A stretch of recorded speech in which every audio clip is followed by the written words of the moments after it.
One.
Okay, we've got a motion, we've got a seconder, and I'm going to make the point again. If you vote for this, yeah, a public right of way has a responsibility to be maintained and fixed and kept safe, and the responsibility for that will be Wiltshire Council.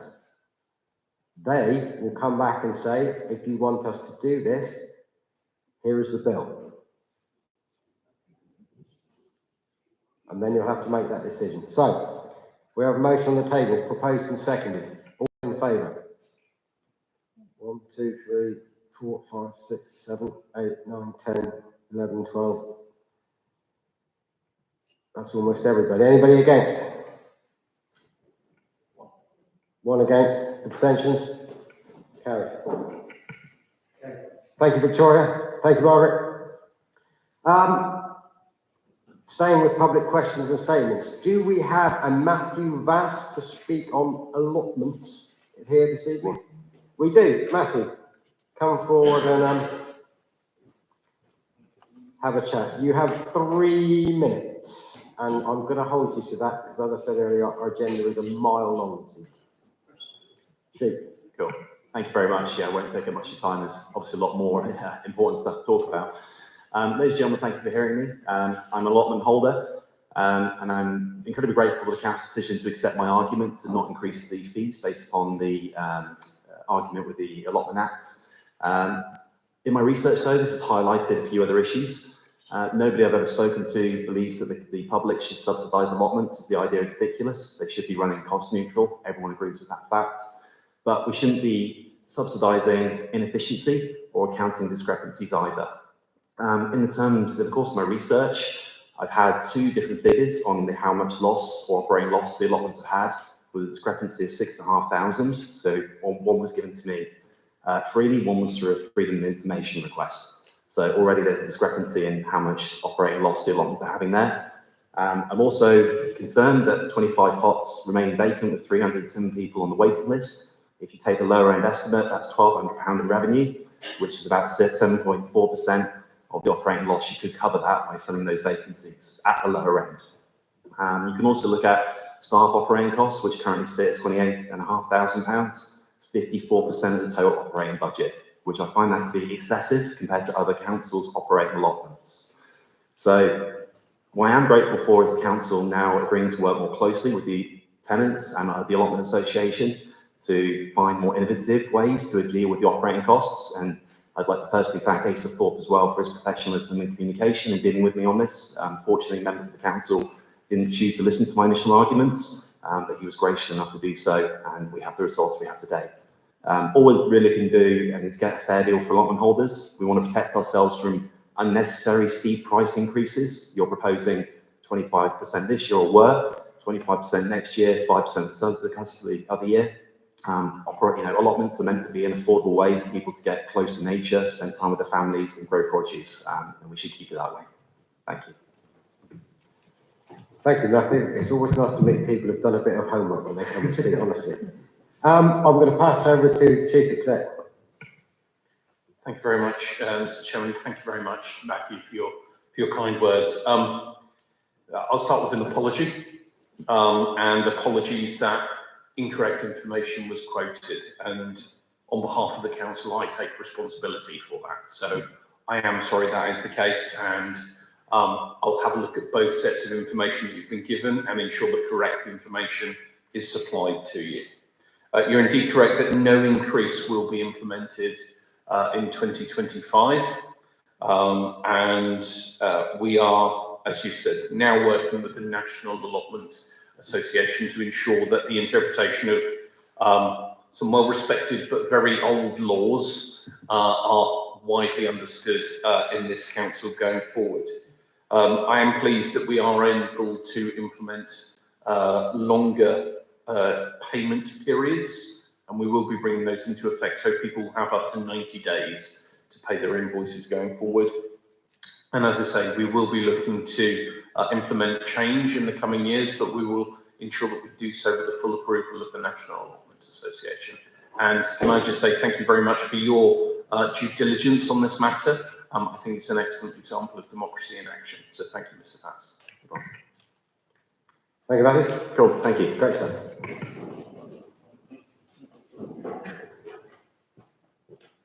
And staying with public questions and statements, I understand we have a Simon Turner here to speak on toilets, public toilets.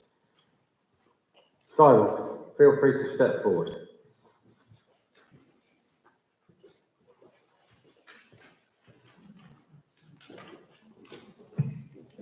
We're going to give you 5 minutes max, yeah? When I first saw the reports of the planned closure of the toilets by Salisbury Council, I was shocked that this toilet could do this, particularly as we are a tourist-orientated city. I can accept that there are issues in particular with the toilets in the market square and that there are no easily solutions to these issues. As I read the article, I was more upset by the council's proposal was to use part of the council's funding to try and at a stage install a bar in the Guildhall and purchase an ice cream van for the market square. While each proposal has its own merits, I do not believe this is a good use of council funding. These proposals could easily be funded through sponsorships. This is why I started my petition calling for the council to rethink its plans. To date, the petition has received over 2,600 signatures and people from all walks of life have spoken about these plans. So far, we have had people from Salisbury Bid, Disability Interest Group of Salisbury, the Elderly People's Champions, buses and taxi drivers, and also there was an interview on BBC News on February the 15th. These are a few people who have spoken against these plans, and I would strongly urge the council to reconsider these proposals. Thank you, Simon. So, given we've already taken one motion earlier, it's gone with a public question and statement, I'm going to do the same this time. So at this point, I'm going to ask Councillor Taylor to bring his motion item 19 forward, and we'll take that now. So, Councillor Taylor, if you could propose your motion and ask for a seconder, please. Thank you, Chair. So the motion is to reverse the decision to close the central car park toilets and to keep them open. This council agrees to withdraw the cessation of use notice sent to Wiltshire Council on the 11th of February 2025 relating to the closure of the central car park toilets and postpone any decision on the central car park toilets until after the City Council election on the 1st of May. I'm proposing that. Seconded by Councillor McGrath. Okay.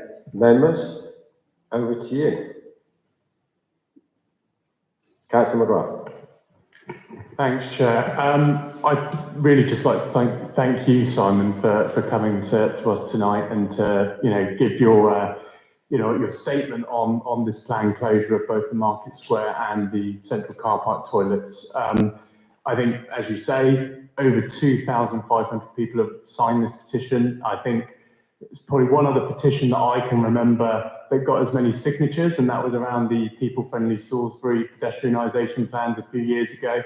Not many issues relating to the council get that much public sort of backing or at least awareness. So I think it just goes to demonstrate the strength of feeling there is around the closure of both of these toilets. And as you rightly say, there are issues with the Market Square toilets. The cleaning regime, certainly for the underground toilets, has been less than desirable over the last few years, if I'm honest. And obviously there are cost pressures that the City Council is facing. But at the very least, and as we will come to later in the agenda tonight, that we're thankfully, it seems, going to have a £500,000 underspend this year, thanks to the good work of primarily the CEO and the RFO of the council. So surely I would say some of that money could go towards keeping the central car park toilets open, which, given the budget line that was proposed last year, should probably only be £50,000 or less. That might only keep them open for another 6 months, but that will give some time to this council and obviously the new council that's elected in May to consider all options and to see whether there is a more viable longer term solution. But I think to just close the toilets now is completely the wrong move. Clearly the public is against it, and so I very wholeheartedly support Councillor Taylor's motion tonight. Thank you, Charles. Ed, Thank you very much. Thank you very much, Mr. Turner, for your petition, and I wholeheartedly agree with this. I wholeheartedly agree with the motion from Councillor Taylor as well. When it was originally proposed, we were told it wasn't a political decision, it was a necessity. However, just a brief look through the budget, as we did last time, shows the decisions to spend £10,000 on an ice cream van, as was mentioned, purchasing and running a bar, both of which presumably having a toilet there would be quite useful for.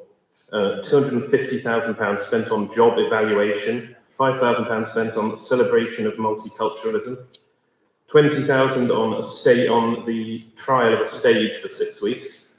This is all in the administration one and in the Conservative one. And the Conservatives also added in £250,000 for a splash park. And all of these things are things that, in my opinion, a parish council such as ours shouldn't be doing. There are very few things that I think parish councils really need to do, and providing services like public toilets is one of those. And people of Salisbury have just had enough of this sort of spending their money without due care, and I will be wholeheartedly supporting this. thank you, Ed. Ashley. Thank you, Chairman. I echo what Councillor McGrath has said, and thank you, Mr. Turner, for bringing this to us, and especially the petition. I mean, I would urge the council to think that 2,661 vote shouldn't go astray, because people made the effort, and it is clear, even the people of public of Salisbury wanted those central car park to be open, and it really bugs me to say, I mean, we are a tourism city, and having to close this very important toilet is a bad decision, and I full-heartedly support Councillor Taylor's motion, and I'll be voting for that. And I also pledge that in the future we can consider our Market Square toilet to be restated as well. Thank you. Thank you, Ashley. Victoria. Thank you, Chair. Thank you, Mr. Turner, for coming and speaking to us this evening. I think we've spoken about these toilets at some length, both at Finance and Governance meeting in January, at full council meeting in January. We passed a budget that closed open these toilets only in the last couple of months. So whilst I appreciate the petition, I appreciate the work of residents bringing forward ideas about this, I'm surprised we're talking about it again tonight. What I would say is the administration has listened to some of the concerns around access to the toilets, particularly the Market Square. And as I know you know, Simon, we have said that accessible toilet will be made more open to people. We have said the underground toilets will be made available to market traders to make sure that they are comfortable. And we're talking about other facilities across the city. We have submitted plans already and started conversations with the council about refurbing toilets, because that's the key here, and this is the key for me, is about the fit for purposeness of those toilets. So they are closed for now. We do hope to reopen them in the future, and we are already in discussions with the Local Council about what that would look like. And we hope that you would support us and come with us in terms of what the refurb would look like as well. Of course. Okay, thank you, Victoria. 2 seconds, Charles. We'll come, Chris will come back to you in a second. You're right to reply. Annie. I'm a bit puzzled, Chairman. We've passed a budget for the coming year, which involves saving £50,000 on this outlay. Does Councillor Taylor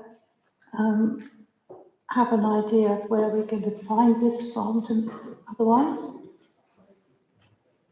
I don't understand how we can go back on the budget at this stage. Is what I'm Noted. saying. Okay, noted. And it's a technical question. Okay. Hang on. Let's not sort of jump in. Councillor Taylor will come back, right to reply. He'll come back and answer that question for you. That's okay. Yeah. Ian, I think you were next. Yeah, I mean, firstly, I think the Deputy Mayor should be careful with his words, and I think to say we're spending money on multiculturalism, I have not seen any line in the budget. If you're referring to, which I think you are, to the Holocaust Memorial Day, I think that's quite what. Well, I've not seen that, and I think you're making up the two issues around the bar and the ban are both fundraising.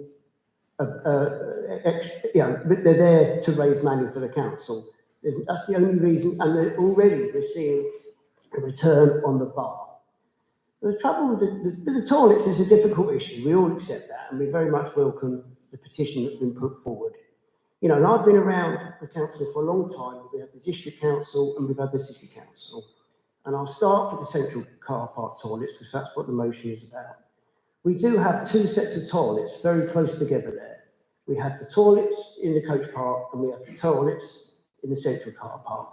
There has been discussion for the last 15, 20 years about why we got two sets of toilets so close. But there's always been talk about that, okay? And the decision now with the new bridge going across, the footbridge that's been put in, and the fact that we don't own the central car park toilets, and clearly they belong to Wiltshire Council, that we have decided that we'll close the central car park toilets. And that is something that's been discussed and talked about off and on.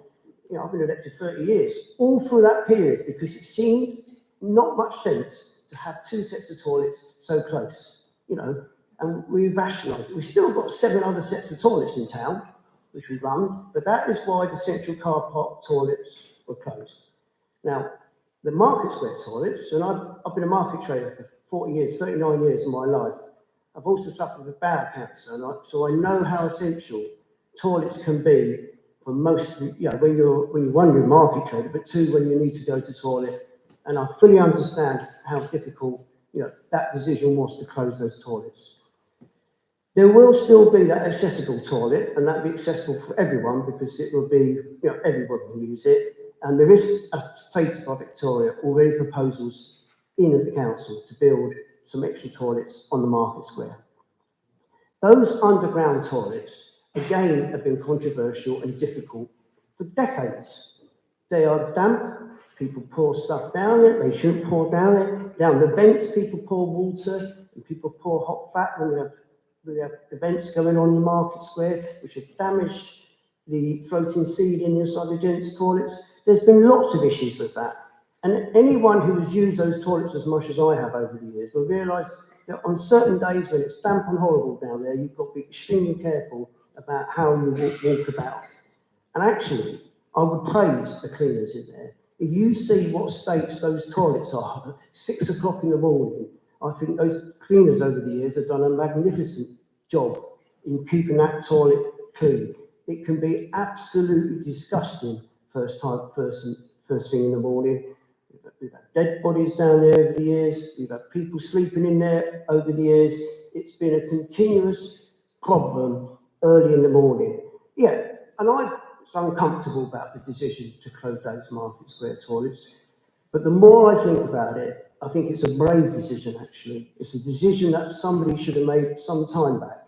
We're investing that money into new toilets, and those toilets will be, you know, up to standard as they should be. And I think we've actually made the right decision on this. And I know it's not popular because a lot of people don't like it, but there will always be a toilet on that market square because we're keeping that accessibility toilet. And I think we've just got to move forward.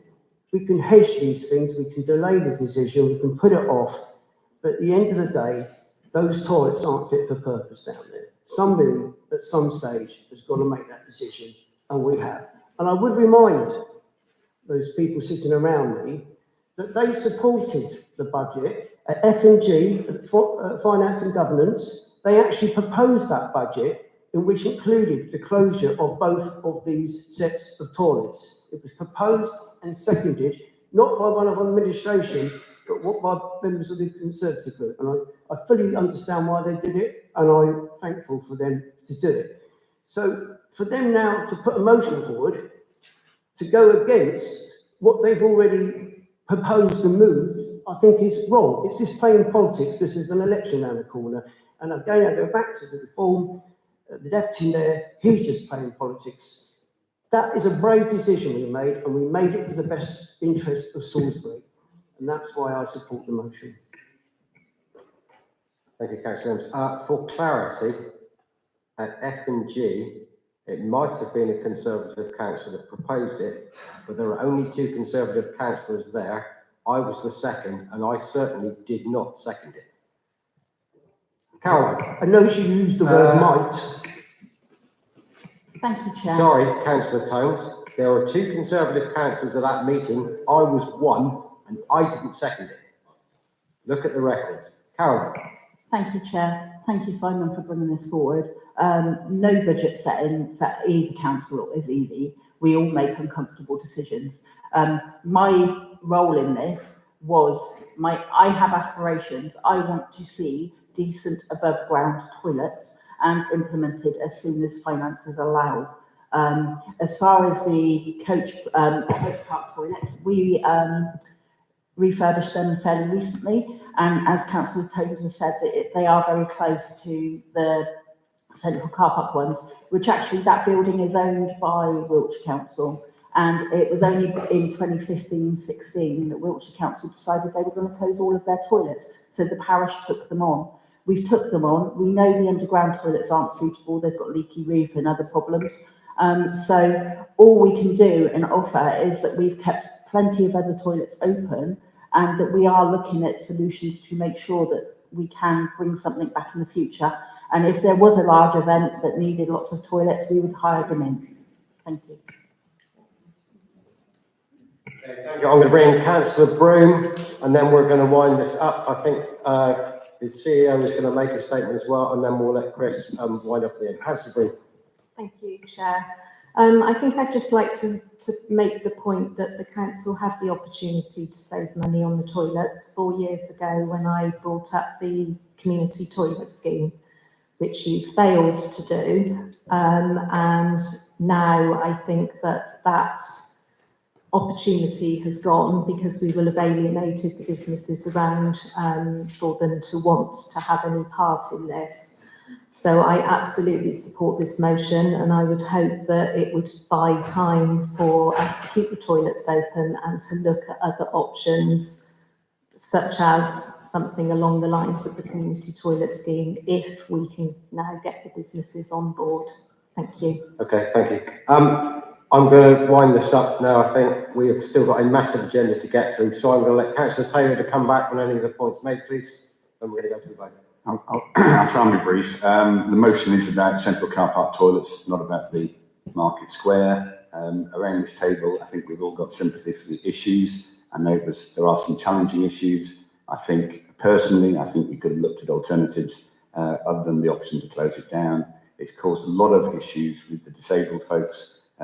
Ideas about sharing the disabled toilet and the like have not gone down well. I think as a city council, we could have spoken to our community a good deal more before the decision was made, and it's a shame because we're all effectively tarred with the same brush in terms of closing the market square toilets. I think we as a council have not done ourselves any favours in terms of how we have put that across to our public. However, central car park toilets, that is the agenda item. The coach park toilets keep coming up. So a couple of things about that. I mentioned this, if you remember, when I had a motion at the budget meeting when I said, please keep these toilets open. I was saying that really because of 2 communities, those who've got mobility issues and those that have got youngsters who need nappy changing, in addition to a number of people I've had talk to me, they're old, they've got prostate problems, they need those toilets. And particularly when you drive into the town, you get to the car park, lots of people need to go to the loo straight away. At the meeting we had in January, I was told you could go to the coach park toilets. It's a 300-metre round trip. I've measured it. What a lot of people don't know is if you look at the sign, as you go into those toilets, there's a big sign up there. In the small print, it says, taxis and blue badge holders are not allowed to park here. The taxis have already had tickets. Blue badge holders, I'm not aware of that as for those I've spoken to, but it's there in the small print. I put forward a local highways improvement form to try and rectify that, but right now, saying two of these groups could use the coach car park toilets is erroneous. And we all know, and Carolyn put this forward as a topic, to get more disabled spaces near the coach park. Right now, there aren't any. So it's a challenge. We can't just brush this off. The disabled folks and those trying to change nappies need the central car park toilets. You've asked me where the money's coming from. It's about 58,000. I think we all said back in January, we have an underspend. It's up to us what we do with that underspend as a council. We could plough it back into reserves. We could use our initiative. I'm particularly concerned that if we go down the route of premature closure of those toilets and hand them back to Wiltshire Council, a new administration post 1st of May or may not wish to do something about that. But we could be incurring additional costs for that new administration if they have to reopen something that we have closed. So basically I'm saying, let's use a little bit of this underspend money, keep the toilets open at least through beyond the 1st of May, and then the new administration can review it. The community of Salisbury will be thankful for that. It keeps our options open. I don't see why we wouldn't support that. Thank you. Thank you, Chris. Right, we have a motion on the table proposed and seconded. All those in favour? So, Attica, you've had your seat. We're going to the... Yeah, we can have a recorded vote. Right, all those in favour of Councillor Taylor's motion? You can put your hands right up, please, so we can see them.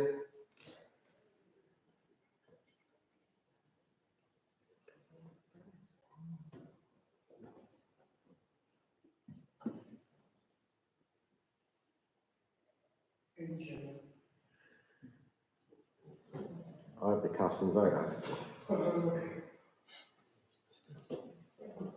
Yeah, how many have you got?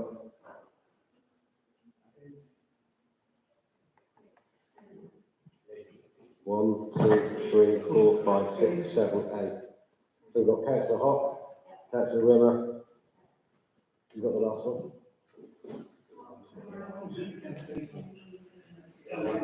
Excellent. Okay, all those against?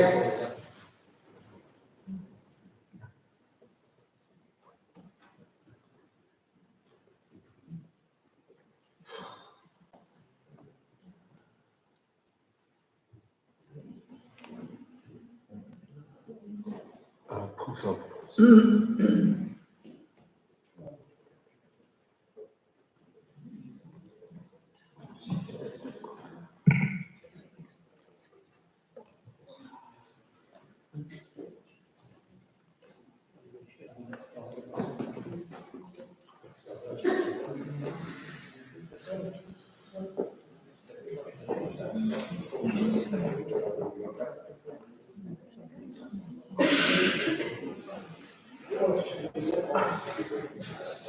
Any abstentions?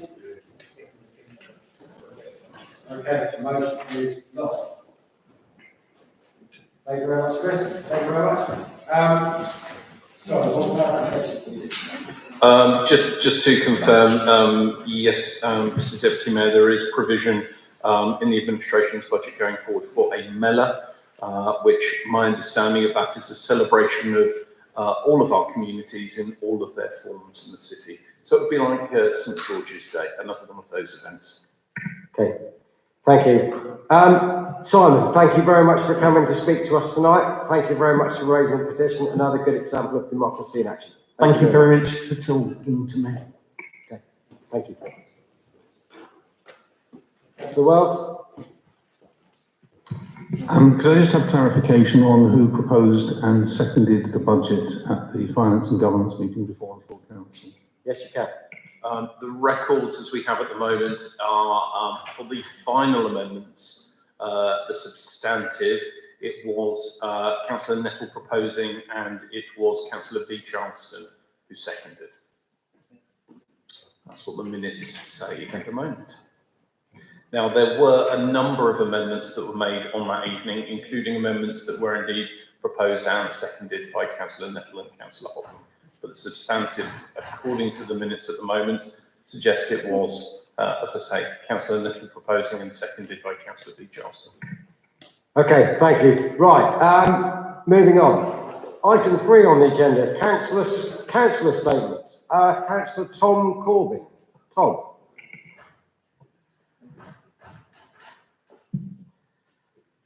At the 24th of June 2024 full council meeting, I drew councillors' attention through the use of 2 councillor statements for the need to ensure we continue to build on community cohesion and ensure that wherever and whenever divisive acts take place, that we do all that we can to stop hatred being spread.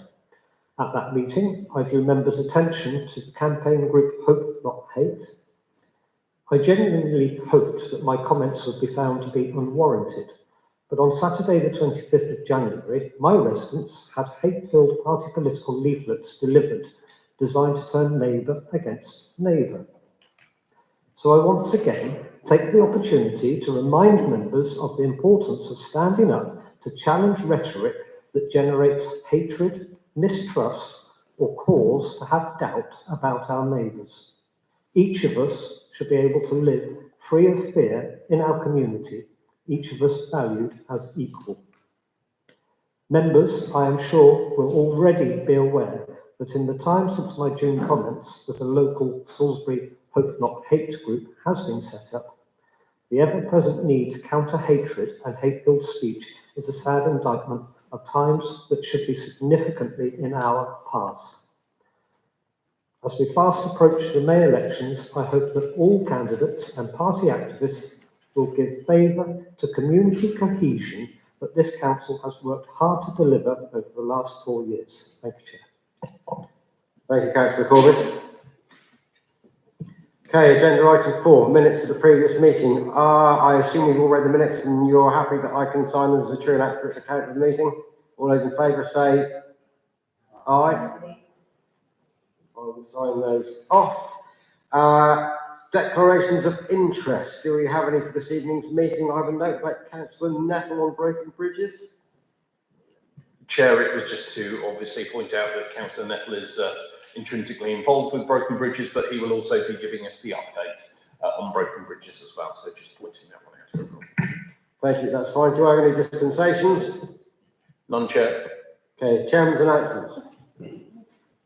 So, what have we been up to recently? As the Mayor, Bishop Wordsworth School Youth Speaks debating competition organised by the Rotary Club, Desert Island Disc at Meddy Hall for Friends of the Cathedral, and I'm not sure how many of them appreciated Holidays in the Sun by the Sex Pistols as my first choice, because they're a slightly different demographic. Armed Forces Breakfast Club Burns Night, Rotary dinner presentation on the role of the Mayor, 2 citizenship ceremonies, Charter Sunday, Xanton's Twinning Group annual general meeting, the Silver Salisbury fundraiser at Everyman's Cinema, Alzheimer's annual quiz night. We opened the Dream Door Shop in the Maltings, unveiled Billy Whitehead's Showman's Guild plaque here at the Guildhall, attended the Broadshot Community Hub's King's Award for Voluntary Services, which is quite a thing, not many people get the King's Award. The opening of the Ukraine Hub, we've done several interviews with That's TV. We've had the opening night of reimagining the collection at the Young Gallery. A talk here by Katie Fuller from the Gardens of the Cathedral Close. Cancer Research UK charity fundraiser auction, and the Rotary Young Musicians competition at Godolphin School. So busy last couple of months. And the last thing I probably want to say is, barring the handover in May, this will be my last meeting as chair of this full council as the Mayor. And time has gone fast. It has been, and I don't use these words lightly, it has been a great honour and a great privilege to have been allowed to do so. I've attended over 130 odd official engagements and chained up for many more, including any number of market and city walkabouts, and it has been the most amazing experience. So I'd just like to say thank you to all around this table this evening for allowing me to represent you, the city, and most important, our residents. You have my sincere and heartfelt thanks.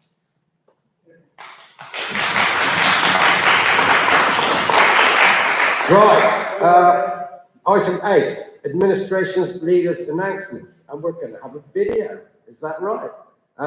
Victoria, is this over to you? Yes, thank you, Chair. Well, thank you first of all, Mayor, for all of your hard work over last year. You have been a fantastic chair of this meeting.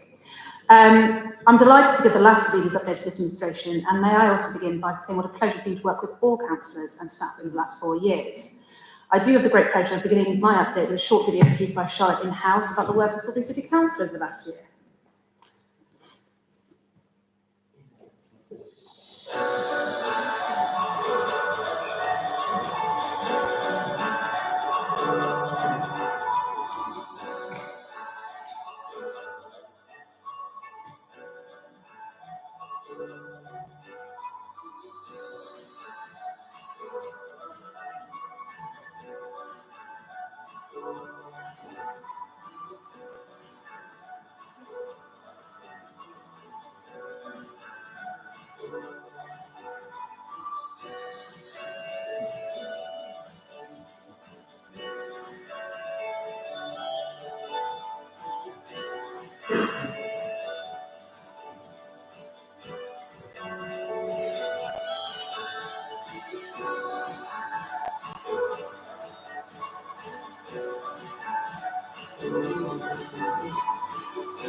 So there you go. Doesn't it give you all the warm and fuzzy feelings about the work of this council, and how much more we do than the parish council has to do to the ambition for our residents. I'm not going to say too much more, but just say that I'm delighted the Salisbury neighbourhood plan was agreed upon by residents of Salisbury last week, and thank council's officers and volunteers again for their hard work on this over the years. I've already mentioned the conversation begun with Wiltshire Council to refurb the market toilets. I hope this is the opportunity for residents to get involved with the future of our city centre. I date for your diaries as the Easter weekend. This council is holding our first Easter Ball, again showing the ambition of our council for our residents. Finally, I'm going to be the first person to acknowledge in this meeting the departure of Sarah Gregson, our wonderful head of community services. She's a sorry loss to this council and a great gain to Wiltshire Creative. She'll be hard to replace, but I wish her the very, very best in her new role. Thank you, Victoria. Happy to take any questions if there are any. Are there any questions? No. Okay, fair enough. Thank you for that. I don't think we've had a video before. So fair play to you for that. Well done. Thank you very much. Okay, cracking on. Item 9, referral of minutes. So, to note, the minutes of the committees shown below, which will be in your agenda. Finance and Governance, 6th of Jan. Planning and Development, 16th of Jan. Events and Marketing Grants, 27th of Jan. Planning and Development, 17th of Feb. Are we happy that we approve those minutes? All those in favour say aye. Any nays? Referral of minutes done on block. Thank you very much. Committee reports. So our usual 6 committees. Personnel. Councillor Wells, anything to say? I believe since the last meeting there hasn't been a personnel committee meeting. Councillor Dalton is still the chair of that committee, as I understand it. Okay. He is chair, just that he's sent apologies, so we've asked vice chair. Which you didn't know about, John, obviously. But if there hasn't been a meeting, there has been one. Finance, Councillor Baines. Thank you, Chair. Nothing further from me. I think we're all familiar with the budget that was the main topic of conversation at that meeting. Thank you. Communities, Caroline. Thank you. And it's just a shame that there's not more members of the public, because the video that we've just seen just goes to show how much work really does go in. I've got a little bit that I prepared to say about Sarah, our little human dynamo. I encountered Sarah first while she was in her previous job. I found her enthusiastic nature and bubbly personality easy to gel with, so I was delighted when she said she was to take a position with SCC. Her enthusiasm and bubbly nature, coupled with a kind, caring, nurturing ability, the shape of the communities team developed indeed. Her active role in employing the other skilled officers we have at the pantry, the LGBT youth group, showed that engagement is possible with the residents. This engagement, I'm sure, has great foundations to continue to grow positively. Sarah, I'm sure I speak for all of us that we will be very sad to see you go, but you will still have a working relationship with most of us, and Wiltshire Creative will gain in your experience and dedication. I have really enjoyed working with you and your supporting aspirations of the communities. We are all grateful for the legacy you leave, the team you shaped, and look forward to working with you in the future. Thank you. Thank you, Caroline. Well said, actually. We'll go along with that. Events and markets. Sam. Thanks, Chair. Yeah, we had a robust meeting of the Events, Markets and Grants. Obviously, no grants. We had no grants left given this year, so there are no grants. We approved a handful of new lottery good causes, and we also discussed the rent reduction policy review, which we will discuss further in this meeting.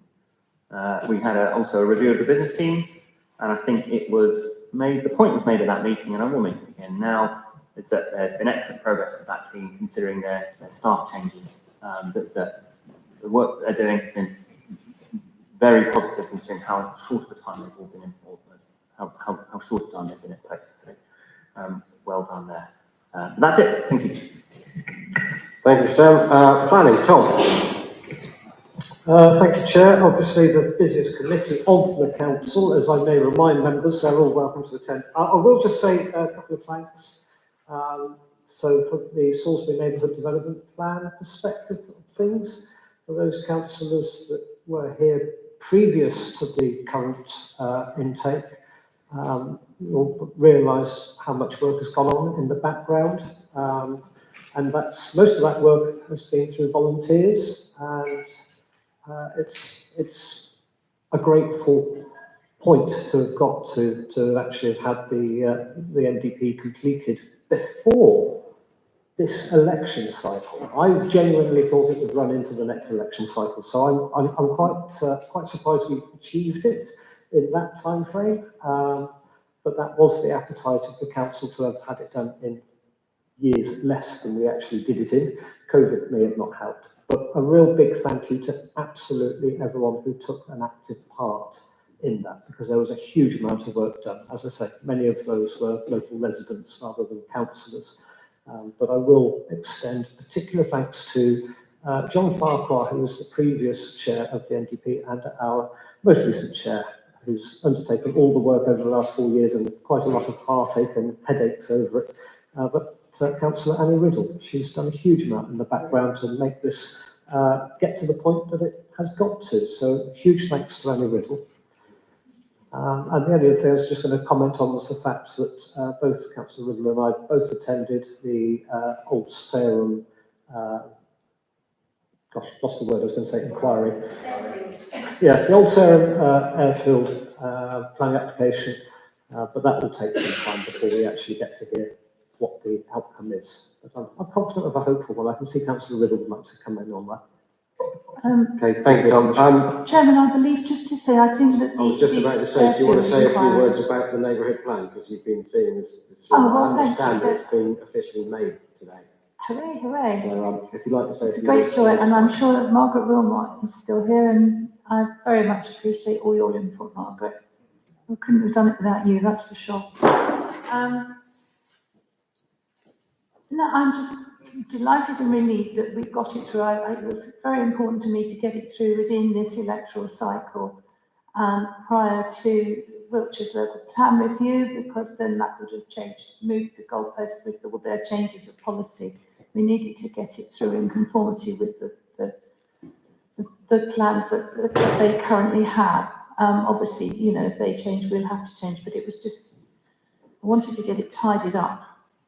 I'm really pleased that we managed to do that, and I'm obviously very pleased that it means that the City Council will be entitled to more money from developers in future for development within the city boundary, and quite a substantial amount more if you get anything on a large scale. We will have to watch to see about developments being proposed all around the edges of our city, whether they are in our boundary or not, and what we can do about that if they're not. But that's somebody else's problem for another day. On the subject of the airfield appeal, I just wanted to say I think that's continuing this week here, if anybody wants to attend. It was due to finish last week at the Red Line, but I think they're overrunning this week, and they're having to come here to the Guildhall.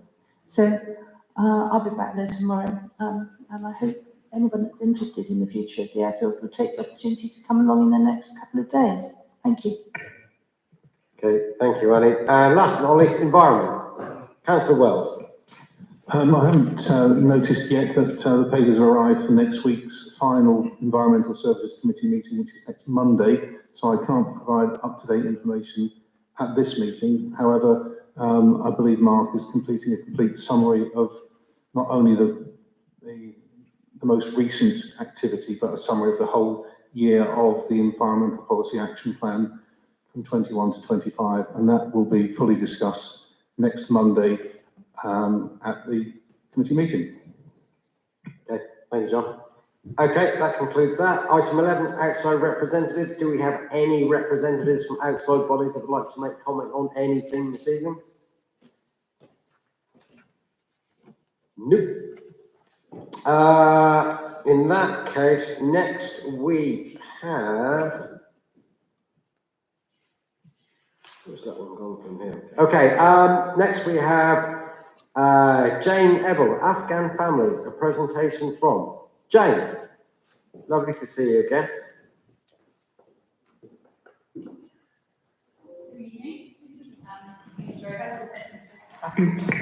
Thank you very much for having me. and I'm going to take a quick leaf out of J.D. Banks's book and say how very grateful I am, and we are, for all the support that Salisbury and Wiltshire have provided for the Ukrainians in the last 3 years, how important that has been and how much it's been appreciated, whether that's personal, whether it's council. It's been amazing. So that was my thank you. And I haven't come actually to ask for anything, but to share what we're doing next. The Ukrainians, as you know, have become very sort of strong and mighty and independent, not just over there, but in Salisbury as well, and they're running their own hub. So while we continue to support them in the background, they are running their own initiative. And so our group has moved on to support the Afghan families that have been coming into Wiltshire this last year.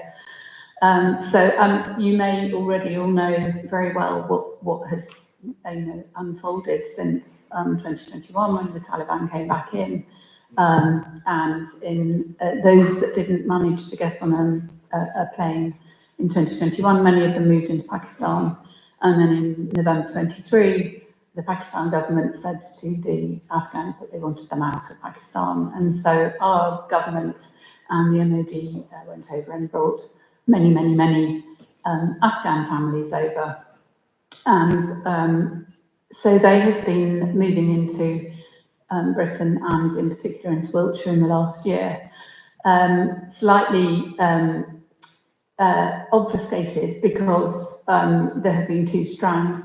Do you all know about the two strands of the MOD offer, which is bringing transitional families through who go into temporary army accommodation, and they're told not to sort of sign up for anything, but because they'll be on the move in 6 weeks' time. And then next door to some of those families are other Afghan families who are supported by Wiltshire Council and looked after by Wiltshire Council, and they are permanent families. So you've got transitional families and permanent families. And they all look the same, and they are the same, and their needs are the same. But some of them are, have their bags packed and they're going to be on the move.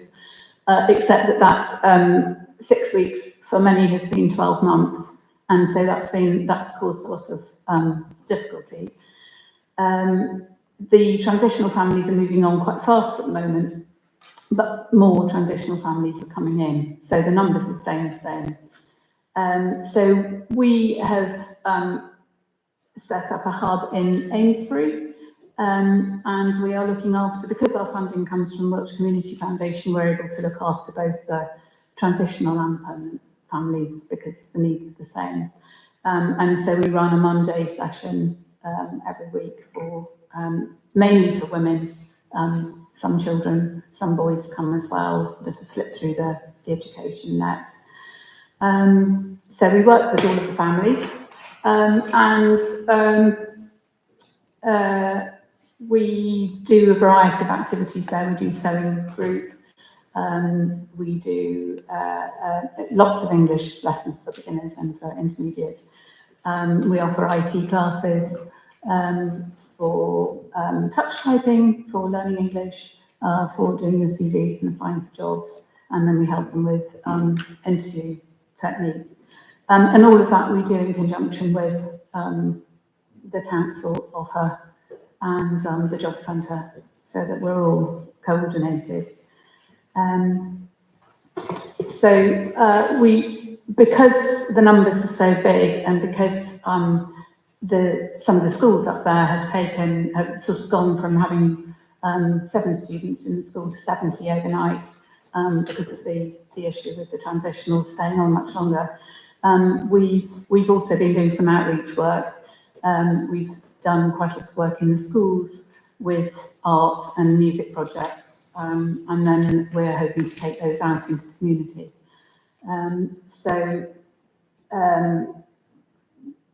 We're also, we have a number of plans up our sleeves really to sort of do the outreach in the community. Onto the next slide, the sort of next steps that we're looking at in order to kind of avoid some of the racial tension that we know occurs through social media. And, you know, if you don't say something and if you don't do something, then social media gets in the way, and the negative sound bites are much more loud and clear. So we just feel that we should be able to explain to everyone who comes into contact with the Afghan families why they're here, who they are, why they're here, how long they're going to be here, and how they're contributing already to our society. And we're not always able to do that because I think there's a degree of nervousness about explaining who is here and why they're here. But they are here to stay, and they are entitled to work, and they are looking for work very, very vigorously as and when they can. So we sort of feel there should be more openness about who they are, and we are wanting to do more community activities that involve British families as well as other ethnic communities. We would like to be able to do more PR in the press, and not you know, be muted, and sort of larger plans that we hope will assist this community building are a pop-up kitchen in the Larkhill area, which is where the bulk of the families are living, run by the Afghan women, possibly delivered by the Afghan men, and eaten by the community. And the other idea we had was to have an adaptive clothing project. That's something that's been running already with the Ukraine community. They have been making adaptive clothing for people who have lost their limbs, which they've been making both in Britain and in Ukraine for people out there. And one of the things that the Afghan women are particularly good at is sewing, and we're supplying sewing machines. And so we thought that actually to have an adaptive clothing project that put the Ukrainians and the Afghans and any other seamstresses together to make clothing that goes out to Ukraine, Afghanistan, Syria, wherever else it's needed, Gaza, would be very useful, but also have very good optics. I think that's it really. Just really to say what we're doing in the community. It's much more in the north than it is north of Salisbury than in Salisbury itself, though we do have a few families in Salisbury. Thank you, Jane. You're going to plug your event. My event, which is already oversubscribed, we have some ethnomusicologists coming from Brighton who spent 30 years in Herat collecting Afghan folk music, who are coming with a tabla there next weekend. They're going to do 3 workshops in Avon Valley Academy, which is where most of the Afghan students are, and then they're going to play in the Quaker Room. But they will be back. We would like to do a bigger weekend event of cuisine and culture in Salisbury later in the year. Thank you. Thank you for that, Jane. For those of you who don't know Jane, she does a huge amount of work in all sorts of different parts of the community. I thought I knew how much she did, but having been the mayor for a year, I now realise how much I didn't know. So I'm grateful, thanks to you, Jane, for doing that. Happy to take a few questions if there are any. Askell. Thank you, Chairman. Thank you, Jane, for the presentation. You really are a champion. I was privileged to attend a few of the events when I was the mayor as well. You really do so much for the Ukrainian community and the Afghanistan community. They are really hugely privileged and hugely appreciative of your work. Despite your busy lifestyle, you do so much. So I'm heartfelt thank you, and any support that we can do from you or I can, I'd be more than happy to. But I'd just like to say a big thank you for what you do. Thank you very much. Thank you, Askell. Cleona, did I see your hand up? Thank you. Just want to say, as someone that was raised within a military household, and who had family that went to Afghanistan, and had friends growing up whose families went to Afghanistan. One of my earliest memories growing up was sort of how quiet everyone would go when someone you didn't know came to the door, because it might be the call that they weren't coming back. So just to say thank you. is there anything from your experience of working with this community that the average person could do to help those who helped us? I think one of the things that happened, which really shocked me, was February last year, and we did a call out on Facebook for extra items of kitchen and bedding. And I mentioned that it was for Afghan families. I didn't say where they were. And I have never had so much hate mail on my Facebook page. And it really shocked me. I didn't respond to it, I just kind of absorbed it. I didn't think it was right to respond to it. Other people did, actually, on my behalf. But it's that thing of, if you don't say something, you know, it's negligent not to say something. So I think it's really important to combat that. Tom. Jane, thank you so much for coming this evening and addressing us all. We're all community leaders, and it's important for us to do all that we can, where we can, and when we don't know what we can do, as perhaps we kind of feel right now, but it's to have that understanding of what's going on in our community that otherwise we would be blinkered to.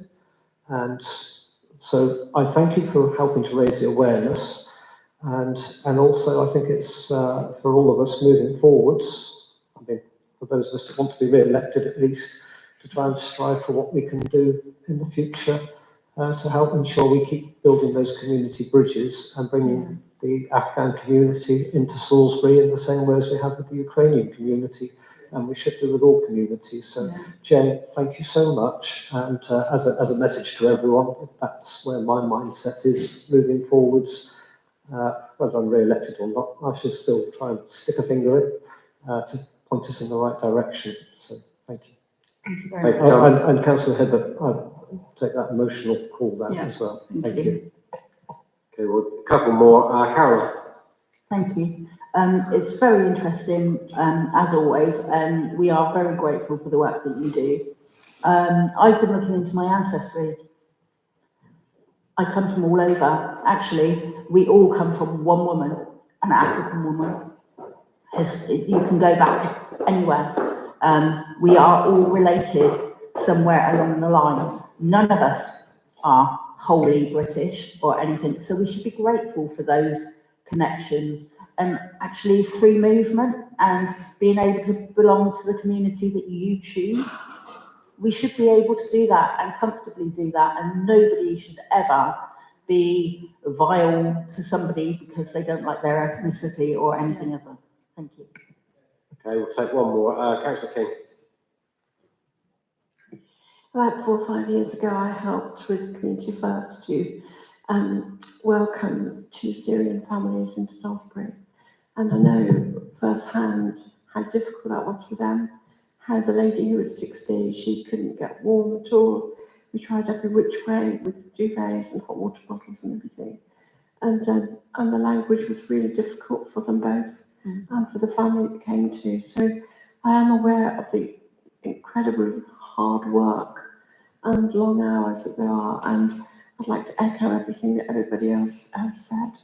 And our thanks to you and your team. Thank you very much. Thank you.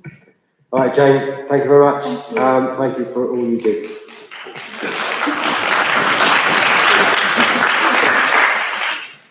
Next up, we have the one and only Rosa Corbishley.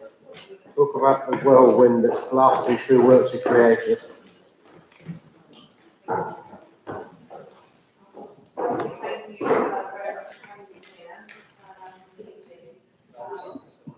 Right, mic on. Rosa. Sorry, I'll start again. Thank you very much for having me here. I'm quite new. Well, I'm newly returned to Salisbury. I'm delighted to be here. I worked for a number of years for Salisbury International Arts Festival and was attracted back by this wonderful organisation that I have the moment to talk to you about this evening.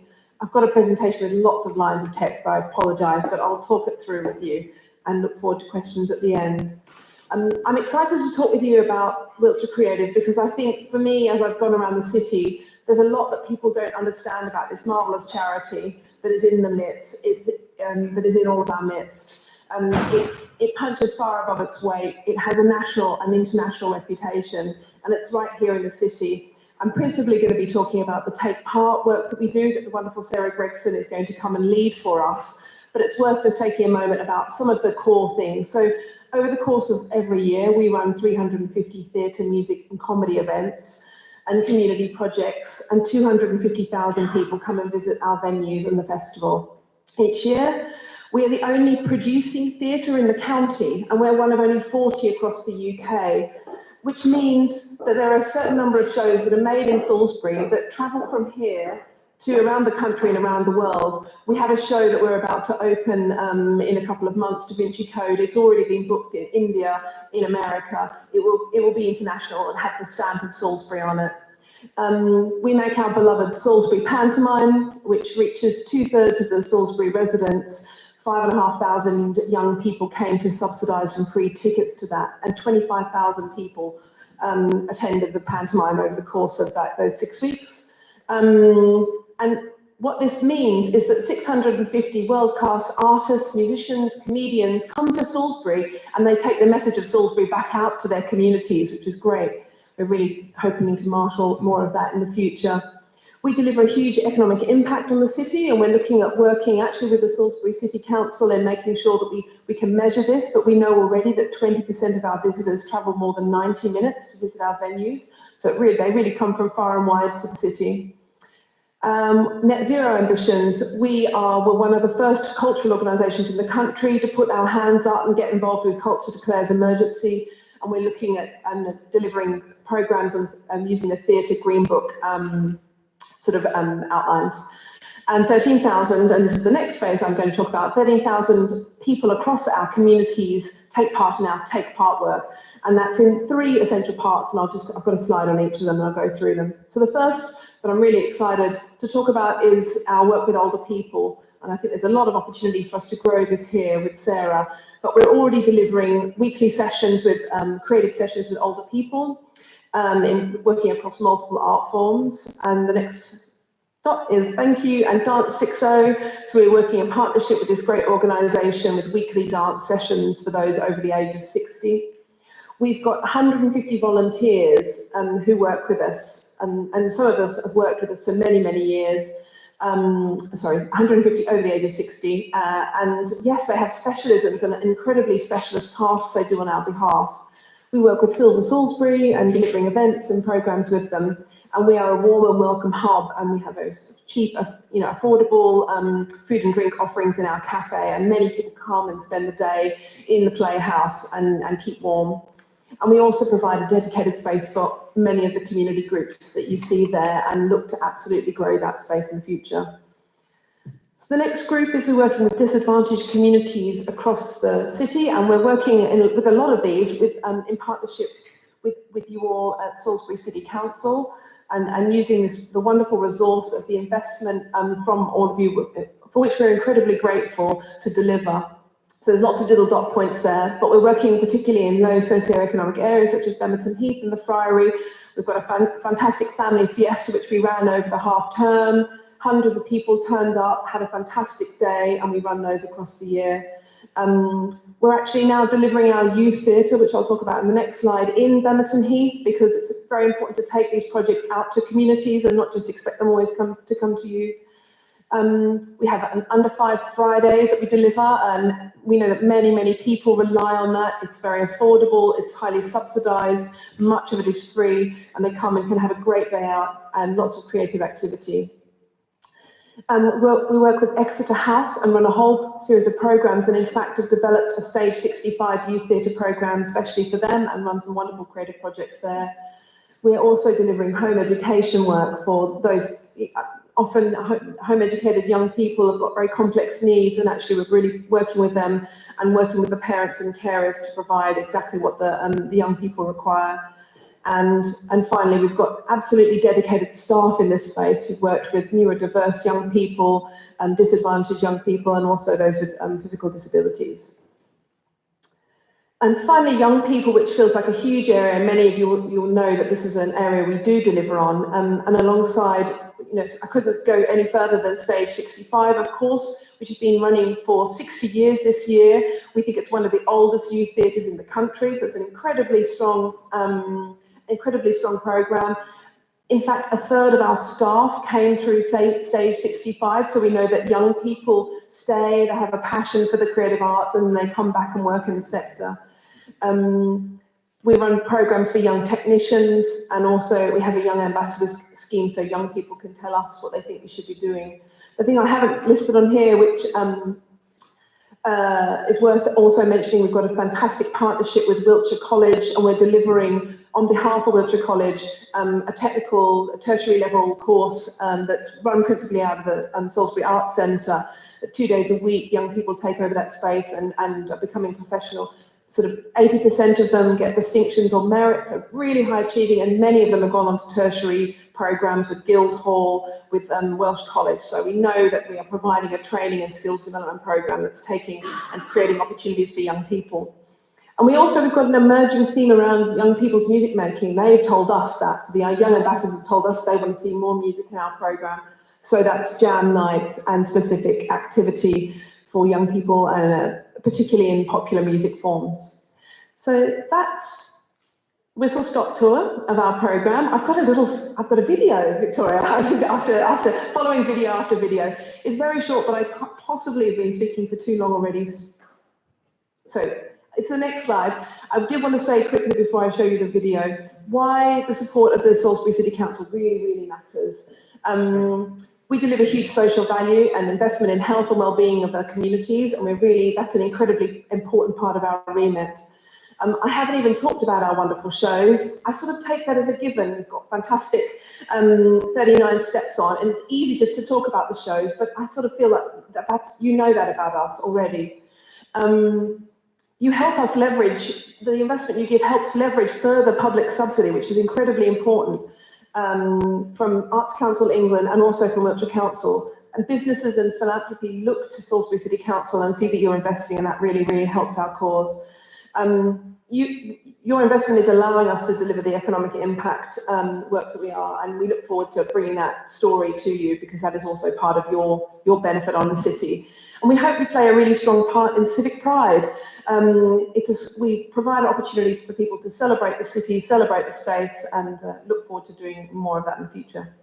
So the next slide is a little case study on Patches Parade. There's a video there, but just in quick outline, this felt like a really wonderful event. I didn't see it, but I've read a lot about it and seen some fantastic videos. It felt like many, many community participants got involved in the creation of this. It used our fantastic producing skills to make a really world-class program. But 5,000 people came out onto the streets and had a fantastic day in a really sort of charming environment. It showed off the city beautifully, and it engaged with many, many other organisations, such as the Almshouses and Elizabeth House Day Centre and others that I've listed there. Yeah, it was a lively, vibrant event that allowed the voices of Salisbury to be heard. So there's a tiny video, it lasts only a minute, and then I'll stop. Can you play on that, if that's possible, the person who's in charge of the... At May, it's not working, it's opened on a...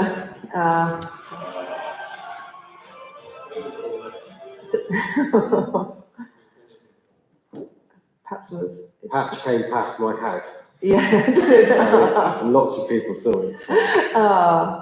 It was a really lovely looking day.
And that's it. Thank you. Very good. Thank you, Rosa. I mean, it's probably fair to say that Wiltshire Creative's in a different place now than it was a few months ago, possibly because you keep nicking all our staff. But we won't go into that. Are you happy to take a few questions? Yeah, very much so. Yeah. Okay, chaps, over to you. Councillor Wells? Not really a question. I just wanted to pick up something that came out in your presentation, which I think is really significant.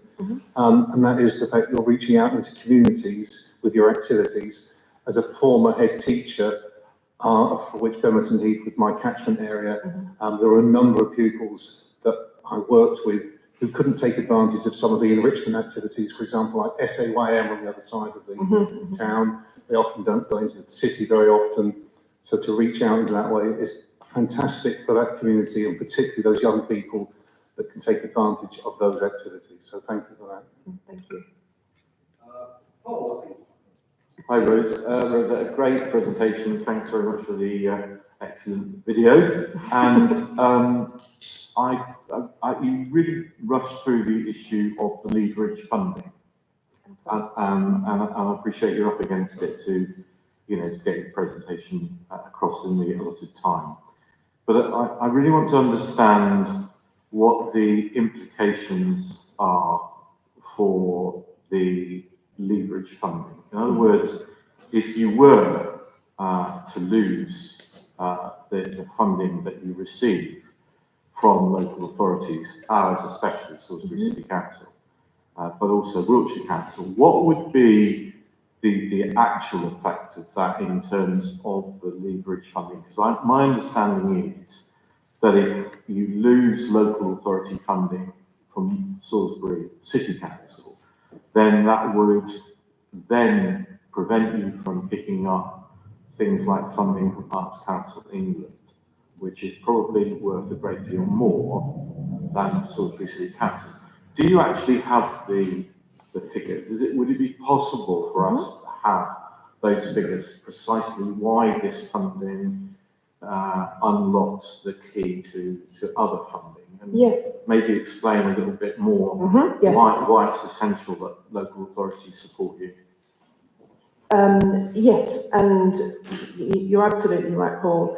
At the moment, it's in the news all the time. Public subsidy is really very much under threat. We understand that there's very tight finances, but there's something very particular about funding from a place to an organisation like ours. It tells a very, very strong story that you value our output in this space, particularly the funding that you support. It basically essentially funds a lot of the work that happens in our communities. That's the way we've applied for the money and the way it's championed.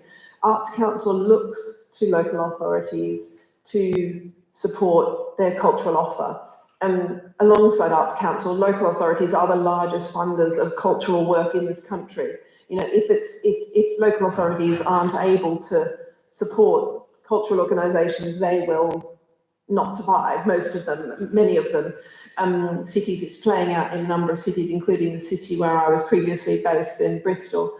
I can't overstate it. The Arts Council absolutely looks to local authority funding, because why would they seek to give if the city themselves didn't, well, I'm sure you would value it, but weren't able to fund it.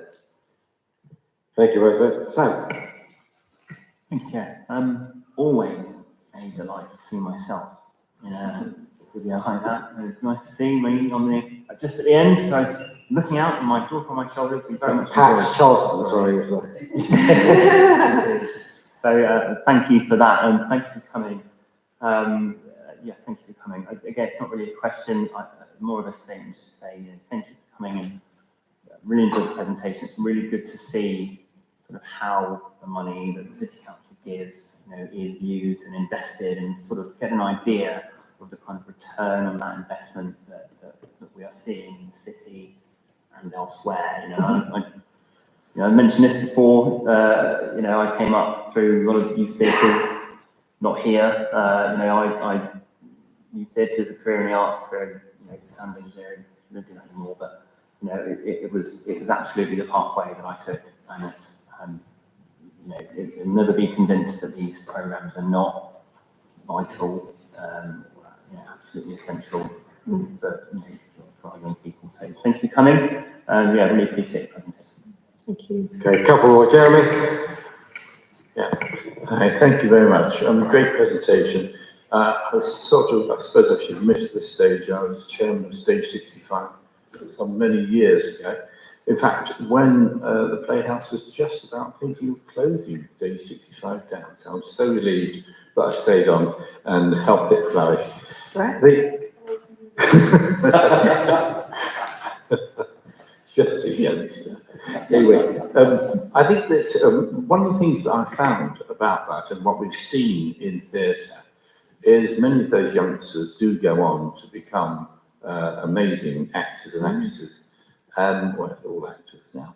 And what I was particularly involved in is one youngster who had gone away, gone to drama school, came back to Salisbury, and he recognised there were a number of fellow actors who needed help. And he came up with the idea of something called Springboard. And so he brought all these people back from wherever they were that originated in Salisbury, who'd been at Stage 65, and they invited talent scouts, and we did a big dinner.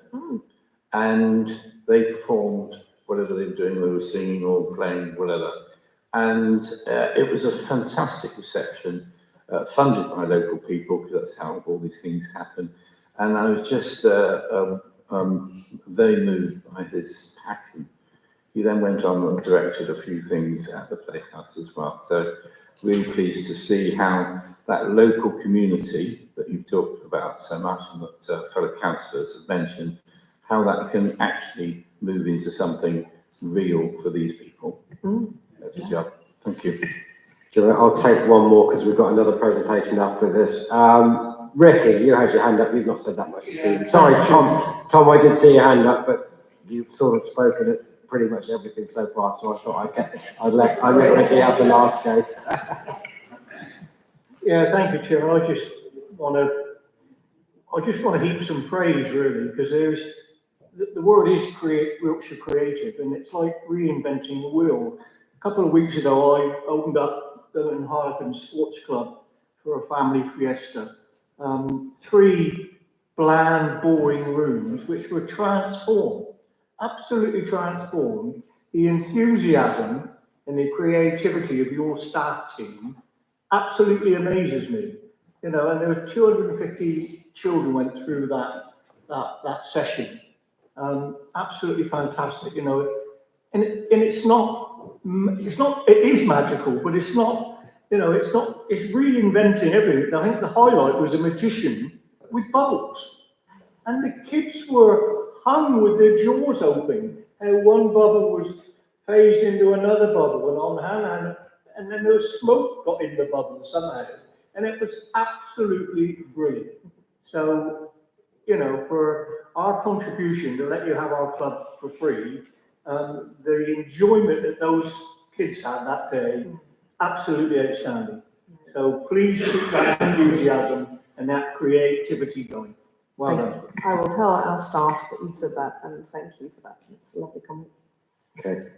All right, super stuff. Did Wiltshire Council increase the grant they gave you for next year? Is that right? They 10%? did. They did, yes. Did. Okay. We're grateful for. Super stuff. All right, Rosanna, thank you very much for coming along. Always a pleasure to see you. Look forward to seeing you again shortly. Thank you very much indeed. Right, Wiltshire Creative. So, move over for the one and only Andy Wallace. A regular contributor to the City Council. And I suspect this might be his last one, actually, Andy. Is that right? Your work is almost done. Oh, could be, let's see. Well, thanks for that introduction, Stan. That's, so apologies, I don't have a video. So, yeah, for once. So, yeah, I'm just going to give you, I've been instructed to talk very quickly, so I will do my best. Not great at that normally, but so I've got a little presentation here just to give you a bit of an update on where we are and how we really are getting there finally, actually mean it this time. Apologies, my aerial photos are well out of date, as these I've been meant to have various flights done over the various last few months, so the weather's put us off every time, but they're there tomorrow, some planes over doing some bits. But the key thing is we are really nearing completion now, despite the conditions. We've had further flooding again, you wouldn't believe it, various issues again in the last couple of months that have put us back, but we're there. But just to highlight, I know I bang on about the weather and how bad it's been and use it as excuses for everything, but just to highlight it, when in another couple of weeks we'll get to a point, and I'm sure we will, I suppose I'm going to drop that much, where we'll have gone 2 whole years with the flows being above average every single day for 2 whole years. In that time, we'll have had about 60 days where we'll have broken the record of the highest flow ever recorded in that day. That's a record going back about 70 years. So it really has been extreme. Hopefully it's not going to be like this every year. I'm sure next year will be a nice drought. So where we are, I'm just going to go through the different areas just to give you a bit of an update on the last bits left to do. So over in Fishton Rec area, we've got last key things to do. We're just trying to do sort of last finishing on the walls. It's amazing how long it takes to put coping stones on walls. And the key thing is, as you'll see with all the bits, it's all about planting now, because we can't start seeding areas until temperatures are warm enough. So that will be next month. We should be able to start seeding areas and finishing off the remaining planting there. And we'll be completing off the games areas and everything there as well. But obviously only once we can plant in April, but then we have to wait for everything to establish and then do a cut of it before we then allow people onto it. So although it will look all finished, we'll still be keeping areas fenced off till June. We would hope to have people on there. We're looking to get our footpaths surfaced hopefully this month. We've been waiting. We've got this. You may have noticed a lot of our paths elsewhere, they're sort of divided colours. We've got a black path for the cycle path, and we've got buff coloured for the pedestrian path. Putting down buff tarmac it would be, I think certain people, it would be easier to replace them in gold. It's the hardest surface to deal with. It's so finicky in terms of weather conditions that you can put it down with. So we've been holding off, and hopefully this month we're going to have some the right conditions to actually do the last paths. So we'll get those done next couple of weeks. Over Ashley Road, this is going to be the last part of the site to complete, and this is really because we have to work our way out. That is our one and only access into the site there, for there and Fishton Rec. So we work back from Fishton Rec all the way through there. So we will get that done soon. People may have seen us on there at the moment. We're very much planning forward with the play area at the moment.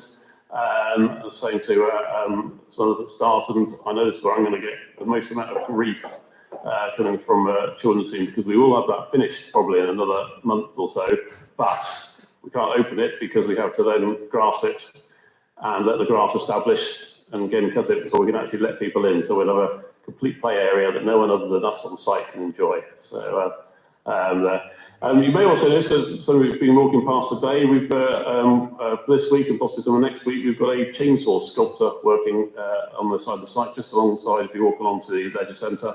It's just working down that part of the site, working on some of the tree trunks that we had left over to provide some nice creations there. So if you want to see a pretty amazing chainsaw sculpture in action, please go and have a little wander along there. And then we'll be doing some of the remaining works through the next month with the intention of removing our site compound in June time there and getting the last sort of seeding done through there with the hope of being open in July. I've made a firm commitment to school children that will have the play area everywhere open for school holidays. It may be promise, and once you've promised to a group of 8-year-olds, you have to keep it. So I will make sure that happens. And just a few photos just shows the play areas up. So the zip wire's there, we've tried it out, it works. And the rest of the play areas in there at the moment as well. Nice little hammock in there as well. All this obviously will be City Council play area once we've all finished. Moving on into Central Car Park itself. So this is a bit more sort of developed there, in that we have basically finished all our main works through there now. The planting is, I've said, completed. It's 95% completed. There's a couple of trees still to go in. We've got last a lot of benches going in the rest of this month. There's some special benches that take a long time to deliver. We'll be finishing off those around the coach park. There's various bits of sort of defects and remedials that have been done over this month as well. But the key one to be aware of, I've mentioned a few of it before, is unfortunately we will be back in May to do some remedial works within the river channel, which will be a bit visible. We can't go into May because that's fisheries season, so we can't start work until we know the fish aren't migrating through there. So we will be back. So unfortunately, so we intended to do last autumn, but because winter started in the end of August, I think, we never got around to finishing it. So we'll be back in May to do that, and that will be quite visual, and I'm sure there'll be a lot of comments and a little bit of abuse about that, but it will take a couple of months and we'll be out of there. So just showing some of the photos through there as well. I'm sure some of you've seen it, with the paths open and being well used through there. On our information boards, obviously a view of the cathedral wherever you can through there. And next slide, just showing river channels through there. So again, the flows still are ridiculously high for this. We're still sort of 2 or 3 times the flow we'd expect this time of year. It is starting to drop now, but groundwater levels are so high upstream that it will still take, even with the weather we've got for this week and next few weeks, it's not going to drop a lot. We need a month or two of dry weather for it to really start dropping. And a lot of our planting going in around there as well. I just want to highlight the planting area on the right. Some of my personal, if anyone has had the misfortune of joining one of my tours around there, it's the one of the things I do talk about quite a lot. This is in the coach park, we've got a rain garden. There's all lots of drop curbs and stuff around there. We've got no gullies in there. And this is how we should do drainage nowadays. And this is routing all our water into this garden area. Lots of sort of permeable soil beneath there. Lots of planting there that actually provides a natural treatment to the runoff, so that the water percolates through there, eventually into a drain beneath it, and then back to the river, nice and clean. So it will have lots of water when it does rain. That will be completely waterlogged, and it's meant to be. So if you already have people going, oh, you failed because your garden's full of water. It's meant to be. So it's just going to get that message across to people. We're still doing huge amount of engagement work at the moment, and to be honest, it seems to be getting more rather than less, even though we're getting towards the end of it. We started doing, someone said we should do some public tours. I said, oh, people won't be that interested. We've put out 3 dates.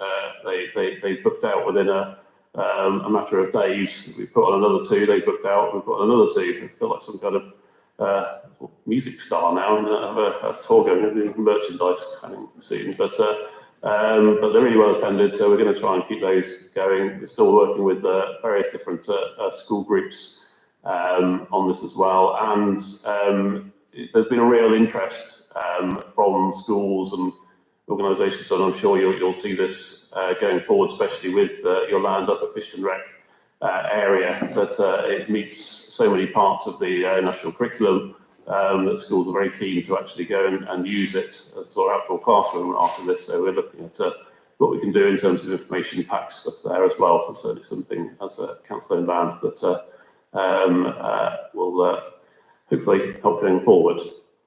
That's the end. But before finishing, before I'm doing any questions, I do want to just say a moment just to thank you all. Really, you've been phenomenal to work with on this. I was looking back, and it was 2019 was the first time I came and talked to the council about this project.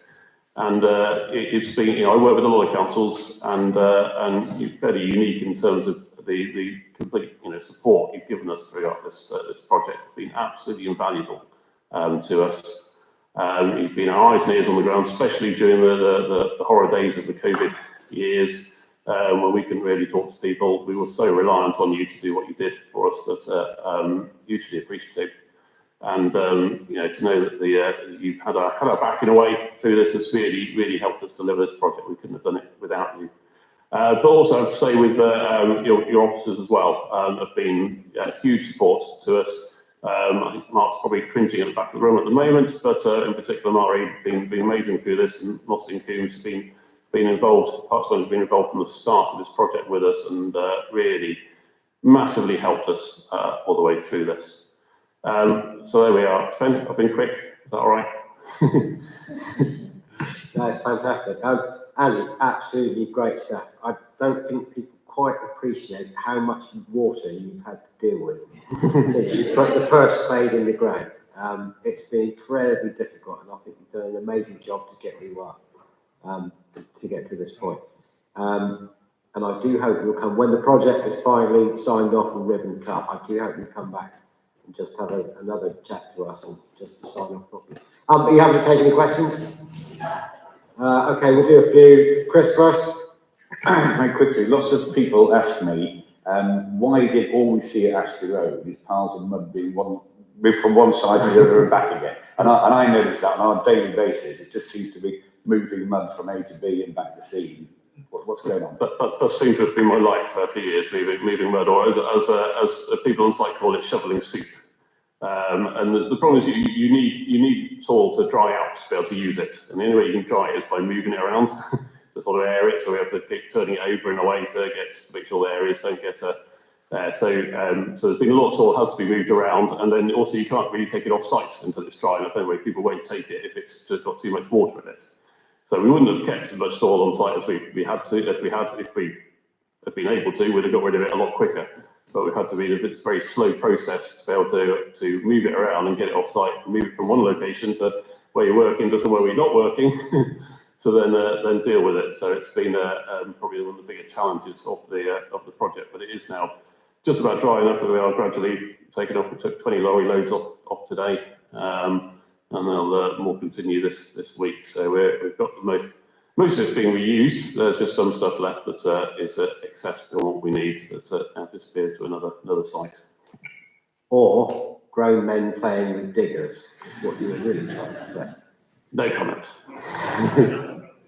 And women, I'd say. The first site I've worked construction for 30 years, and 20 years ago there wasn't even women's toilets on site, let alone anything else. And it's the first site where I've had multiple female digger drivers, let alone various engineering staff, which is fantastic. So. I would say Cantley Park, but I won't. I can't imagine anything more terrifying than the thought of me driving a digger. I mean, terrifying for everybody else. I just wanted to say, you mentioned about information booklets. Are we going to have any kind of long-term information thing in our information centre here? Kind of interpretation sort of thing for visitors to the city, because I think it would be worthwhile if you produced such a thing, for us to have it there to give people could follow the trail, couldn't they? And that would be a really cool thing to do. So there's a couple of things already happening. So we've obviously got stuff on your website based on the arts side of it. So we've taken over part of your website, and I say you on the website. And we are producing some trails at the moment. So one of the artists actually involved in the scheme is producing a series of trails to use, which again will be hosted on your website as well. But yeah, I think you're right. I think there should be a sort of a little bit. We're looking at trying to produce a lot of information pack about it and try to realise how much people are interested in some of the things that happen. So we're looking at ways to do that, and yeah, I agree. We'll find a way. Okay, great stuff. A couple more, Sam. Thanks, Chair. Thanks, Andy, for the presentation. Good to see you.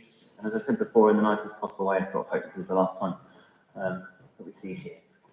Unless it's come back and tell us how wonderful it all is, but I'm really glad this is reaching the end of the road. Really pleased about it.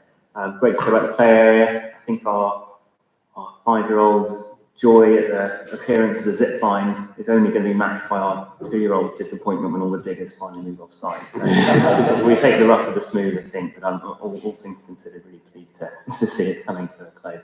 I want to start almost echo what Sven said about the water. I think I'm extremely grateful that this is a project that's happened at all.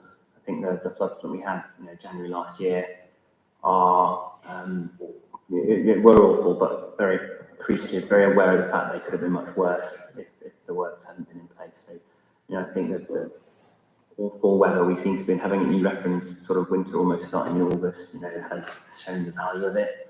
And I think, all the agencies and all the funding everywhere that's come together to make this a reality, I think deserves sort of, big round of applause for me. So thanks for coming. Thanks for the update.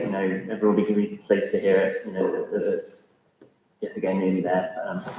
Yeah, that's it. Thank you very much. Yeah. Thanks, Al, last word to you. Thanks, Sven. Thanks, Andy. Fantastic job. I've got a few questions to ask. You might be able to guess at least the first one. Ashley Road, Alicia Beacon. Any update on that?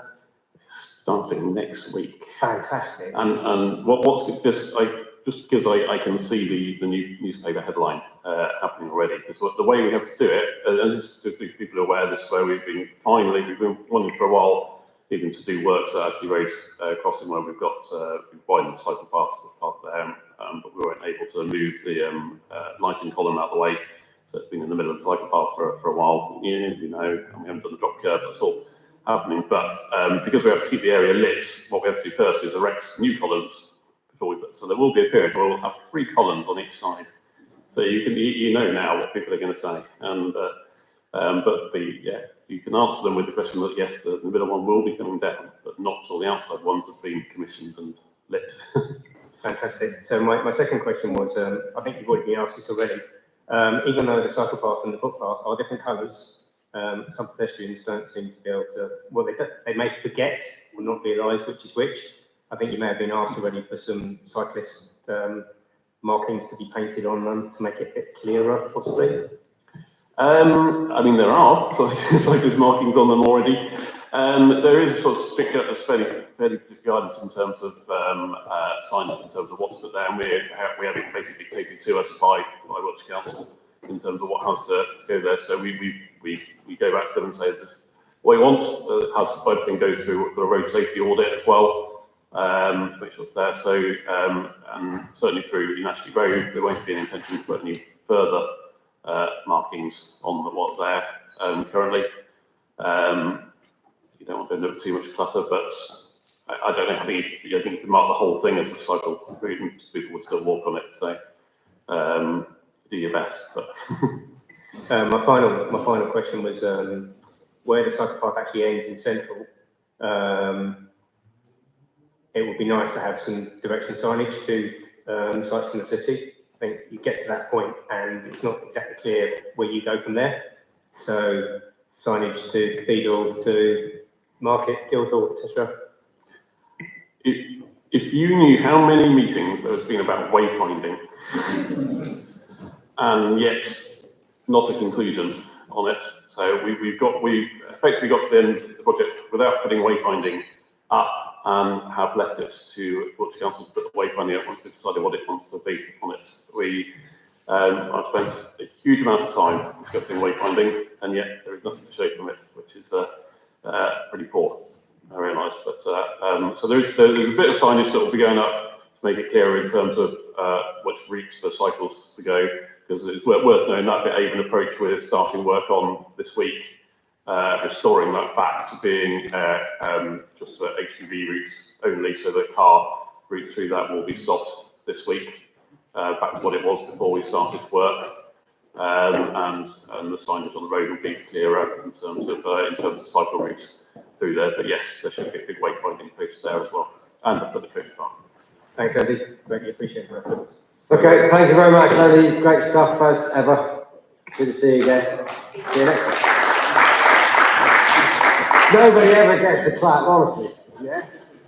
You're privileged kid. Thank you very much. Right, cracking on. Bridges update. Jeremy, I believe you're going to make a quick statement on that. Thank you, Chair, and I'm very pleased to be able to give you this update. You may remember back in November, my fellow directors presented to you, and you very kindly supported application for community interest levy, infrastructure levy.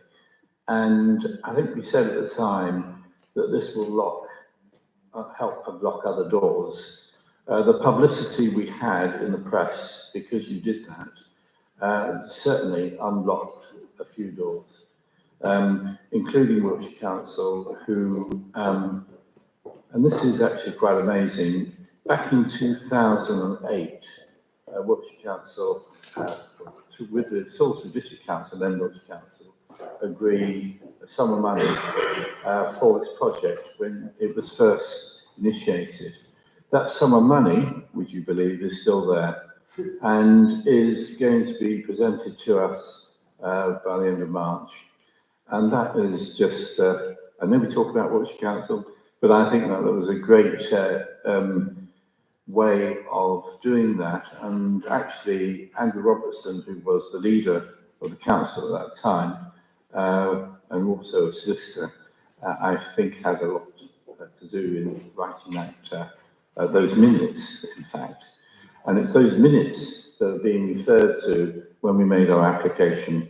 So that's another thing. And also, a number of individuals have given us quite significant sums of money, enough that we can purchase this land. So far, and as much that solicitors have been engaged over the last few months to do so, and we are looking forward to exchange of contracts in this month. So this is really a fantastic story about the, I mean, if I tell you that the amount of money that just individuals, first of all, individuals have given is over £40,000, and some of those, you know, those £5, £10 notes and things like that. That's been quite amazing as well. Well, we've had a business who have pledged and given, and it's now in our bank account, a significant amount of money as well. To see how the community has reacted to this has been truly, truly amazing. And an example of that is that at Harnham on the 22nd of February, we had our first open meeting to discuss with local residents our plans and what they would like to see there. And we had over 60 people attend that.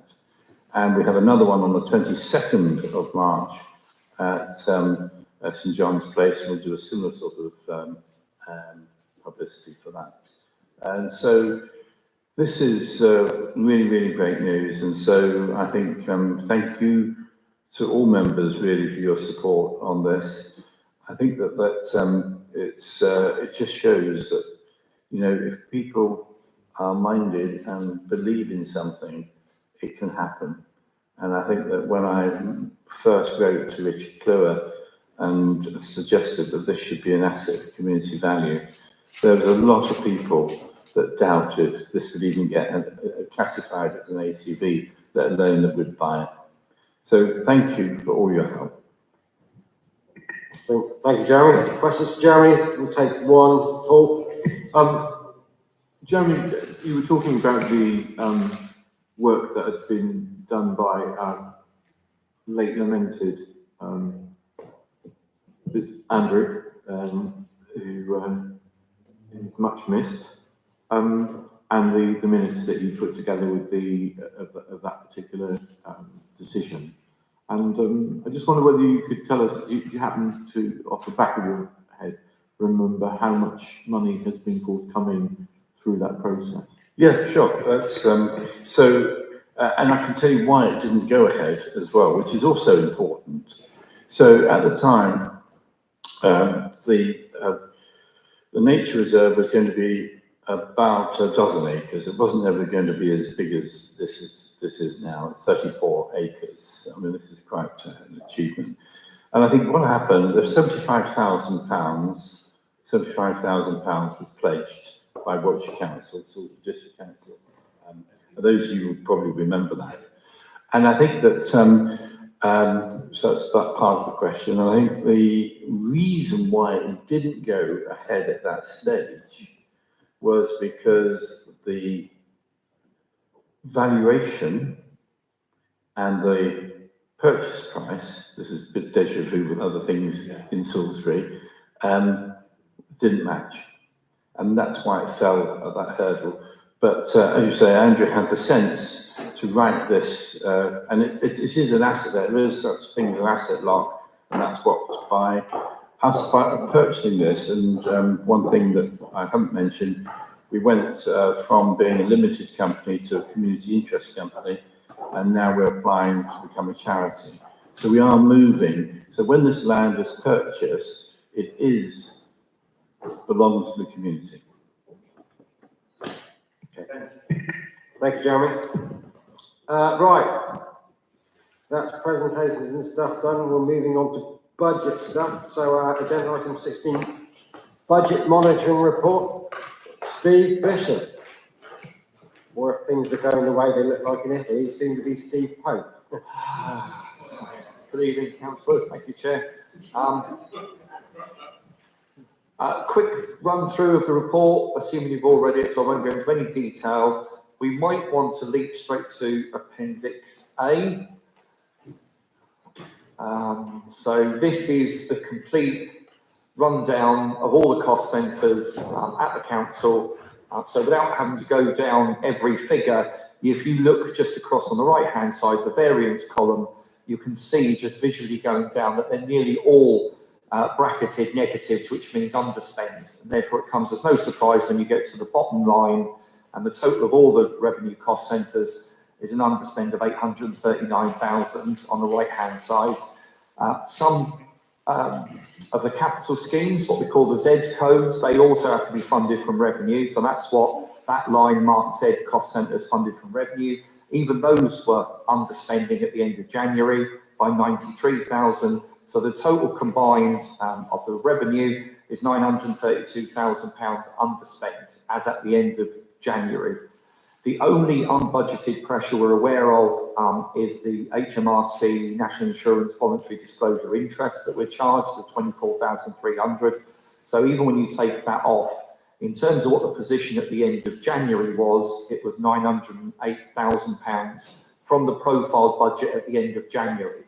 Now, we know, you'll know from the budget monitoring reports all year that officers are not fantastic at profiling budgets. So there's a risk in that we didn't profile the budget particularly well at the end of January, and that could be some spurious underspend within that. But no matter how pessimistic and prudent you are, we can't imagine that all of the £900,000 is due to just not profiling the budget correctly. So as you can see at the bottom of that Appendix A, that's on the optimistic side, is that for the remaining 2 months of the year, as I say, all these figures at the end of January, we still have February and March to go in the financial year. So there's a bit of prediction here, because we know that as this is the last budget monitoring report full council gets before the end of the year, this is the last chance to try and say, so what? What does this tell us? And you expect the officers to give some sort of prediction as to, given that this was the position at the end of January, what do we think it means for the end of the year? So Appendix A is trying to do exactly that. It's saying right-hand side is the most optimistic because it assumes that there's no optimism bias built into our profiled budgets, that we're going to carry on the remaining 2 months of the year as good as we did at the end of January, and therefore that 908,000 will continue right through to the end of the year. That's the most optimistic outcome for the year. If you now look on the left-hand side, that first column of figures is the whole year budget. So if you look down that column, you're ignoring any of the so what happened at the end of January. You're just assuming that all the officers may not have spent their budgets very quickly up to the end of January. But in the last 2 months of the year, we're just going to spend all of the budget to catch up with the work that perhaps we didn't do. They are the budgets you approved last January, so we're not overspending, we're just purely potentially spending all of the budgets you gave us to deliver the services. So that is the most pessimistic, but even that comes to 170,000 underspend for the whole year. So the most pessimistic view is that we're going to underspend by 170. The most optimistic is that we underspend by 900,000. And we're going to be somewhere in between. And Asa and I haven't really been that clever in just picking the midpoint and saying you can probably assume that it's going to be an underspend of £500,000. So that's what it says in the report. Most of the report is, as you know, spent going through the individual variances and giving you explanations of each of those. So I won't bore you with that. That's all in section 4 of the report. And then section 6 is the predicted outturn for the year, which is just what I've said there. Paragraph 6.2 says the underspend at the year end will be anywhere between 170 and 900. And Asa and I suggest we should assume 500,000. If you remember back to budget setting for next year, just 2 months ago, officers advised you to assume 0 outturn. Even that would be a success compared to the last 2 years where we made significant losses. And as it says in the report, anything less than a £400,000 loss would be a success. And here we are now looking at a £500,000 underspend, which is very impressive. And it shows that the council certainly has got more grip than it did a year ago. Just to finish off, section 7 goes through the latest reserves position. There's no real change if you looked at Appendix C. The 4 pots of money, the 3 sets of receipts that are earmarked for various purposes, and the all-important general reserve. It's gone up slightly, but there's not a big increase since the last quarter. And then there's the section 8 of the recommendations. So the first recommendation, council to note the financial position at the end of January and officers' explanations of the significant variances. Second recommendation, council notes the general reserve and other receipts position which are compliant now with financial regs, because full council changed the financial regulation and we're now compliant with that revised version. And then the third recommendation that officers predicted year-end outturn surplus position, which is significantly better than was assumed at budget setting. Hopefully that's all understandable, but obviously happy to take any questions. Thanks, Steve. Questions? Charles. Thanks, Ben, and well done, Steve. I think the fact that we've gone from almost having to put in a section 114 about 8 months ago to having a 500k underspend, is a fantastic achievement. And I think a lot of that credit has to come for you and also to Asa as well as our CEO. So a massive well done on that front. I think so. 8.2, sorry. So that seems to suggest that underspend will go straight into the reserves, the 500k there. Is that the case? Am I understanding that correctly? No, if only. Okay. No, it's not assuming that, but the new financial reg says that the general reserve will never drop below 400,000 and it will be in line with the council's medium-term financial plan. So obviously we've only moved 2 months on from that position, so it is compliant with that.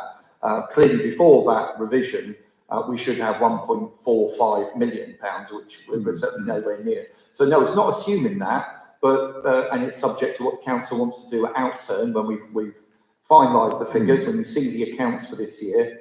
It'll be partly dependent on whether the chief exec approves any budget carry forwards. For every pound that's carried forward, it reduces this year's surplus, but that remains to be seen. If we come nearer the 900,000, it might be that specific budgets and specific pieces of work that should have been done this year that didn't get done, you would support the chief exec in carrying that forward to next year. You probably won't want to see the whole of the underspends to be carried forward, but that will dictate how much we actually outturn that.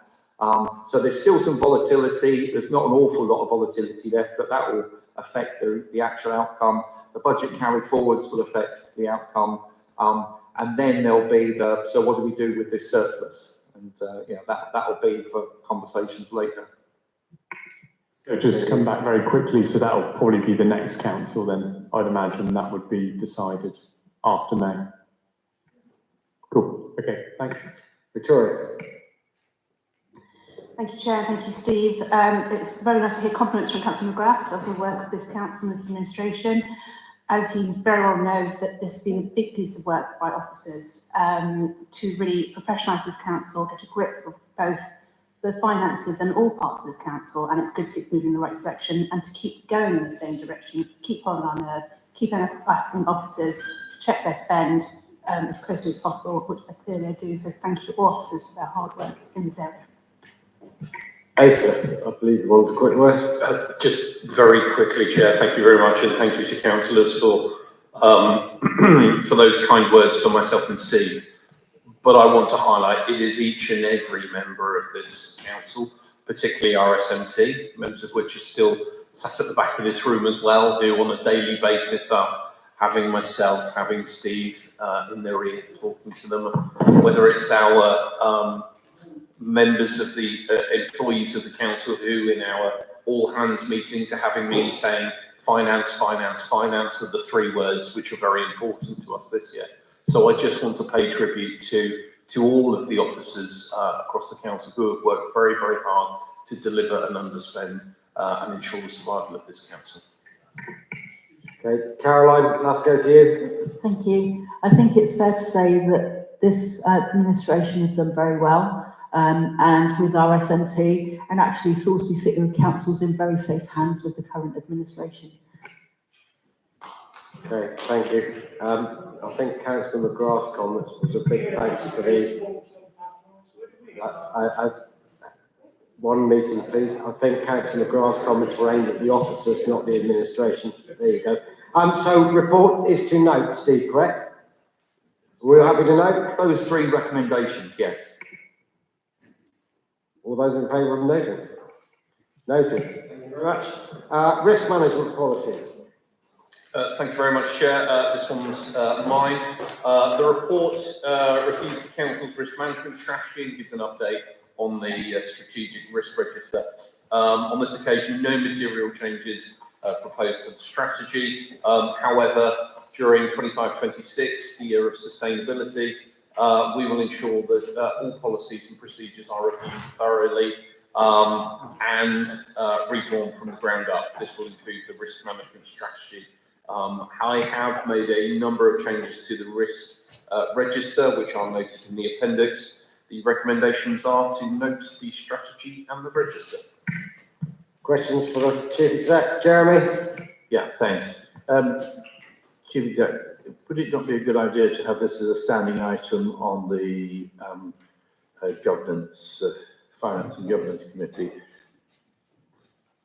Happy to do so. Thank you.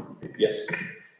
Any more for any more? No. Recommendations are to note 81, 82, 83. Are we happy to note? We are noted. Thank you very much.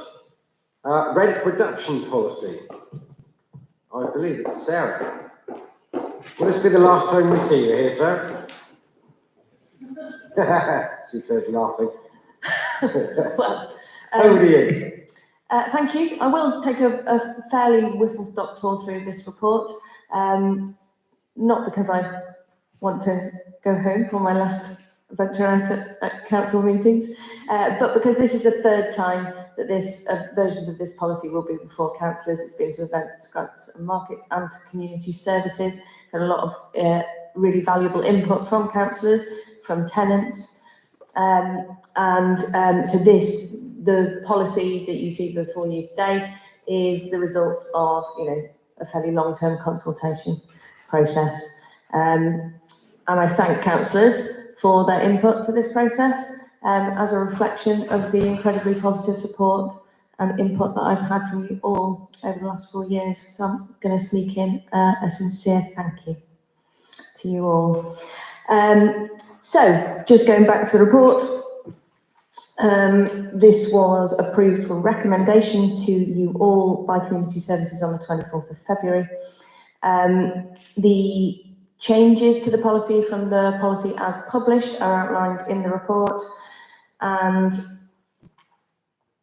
the most significant changes are to include different levels of subsidy, with a minimum, once an organisation becomes eligible or is deemed eligible for a rent reduction, and that property is identified as a rent reduction property, the starting point is a 25% reduction, at which tenants then apply for further. The process is they bring their application to you, to whichever committee is relevant, depending on what happens with committees, and councillors recommend a level of subsidy that they should apply for, and then a full application comes back. These are for 3-year fixed periods as standard, with some processes to shorten or extend those periods. There will still be some reporting, but it's simplified year on year, with the application process every 3 years being the real detail. If anybody has any questions, before coming to the recommendation that this policy is approved for publication and sending me off to kick off all the processes with our tenants. Thank you, Sarah. Great stuff. Sam? Thank you, Chair. And I'll just say that it does seem extraordinarily cruel on her last meeting to make Sarah wait until the very end. Perhaps appropriate, maybe, I'm not sure. Did it on purpose. Yeah, indeed. Yeah, thank you, Sarah, for the report. I think, when we first sat down to talk about the redrafting of the rent reduction policy, the aim was to try and make this policy more fair.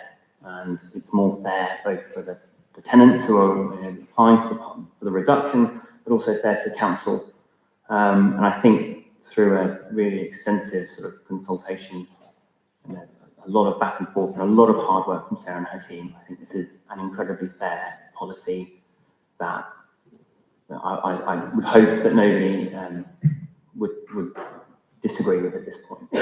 I think the one additional thing I will say, I said it at the last meeting as well, is that something I'd very much like to sort of almost be added to a lessons log or a best practice log is that, as a council, we have a responsibility to the people who use or look after our assets, or look after our assets. And I think that the consultation here has meant that all of the organisations affected have been fully informed and kept in the loop and asked their opinions from day one. We've heard about the allotments tonight, and I think if the process around the allotments had been half as comprehensive as this, then perhaps we would not have had such a, well, perhaps not everyone would have been happy, but certainly everyone would have been much more informed. I would like that to be a lesson that we take away, really, as a council, perhaps as an administration as well. But that's all I have to say about it. I am really, really delighted with this as a report, and I'm very happy to move it. Thank you. Seconded, Caroline. Sarah, you wanted to come back? Or... Yeah, can I just add a point to that, which is that it's not just that I think positive relationships have been maintained through this process, but the tenants had some really reasonable additions to make. I think they improved the policy, and I think that's a part of the process as well. Great stuff. Okay, so we have a recommendation just to approve the policy. It's been proposed and seconded. All those in favour? Looks unanimous. Approved. Sarah, before you go, I know we kept you till last, but that's because we just can't bear to see you go. From me, thank you for your effort, work ethic and commitment to this council. It's hard to find anybody I can remember that has thrown their heart and soul into the role as much as you have. I'm sure everybody around this table has done the same thing, so thank you very much for all you've done. It is sad to see you leaving. It is our loss and Wiltshire Creative's gain. Thank you. Very best. I want to say sincerely to everybody that I'm not, it's important that everybody knows that I'm not leaving this job. I would look, if I was still in this job going forward, I would still be a very happy human. It's been an incredible privilege. And the relationships that I've built with you all and lots of people, I hope I can maintain, because I'm not going far. I'm sure we'll see you around. Thank you very much. Cheers, Sarah. Well done. Right, next, item 21, Cycle Park motion. Chris Taylor, I believe you were deferring this motion to a future meeting, is that correct? Firstly, I'd like to thank COGS, if we could reflect that in the minutes. COGS turned up to support the motion and they've now left. Yes, I realise my PowerPoint presentation needs more video after tonight, so I'm going to take my presentation away and work on it, and I would like to defer my motion back to the next meeting in June, please. Defer accepted, thank you very much. And that, I believe, is the end of the ordinary agenda. And now we get to exempt items, for which we are going to ask the press, the public, and everybody else who's not sat around this table with us officers to leave the building. So we'll give you guys a couple of minutes to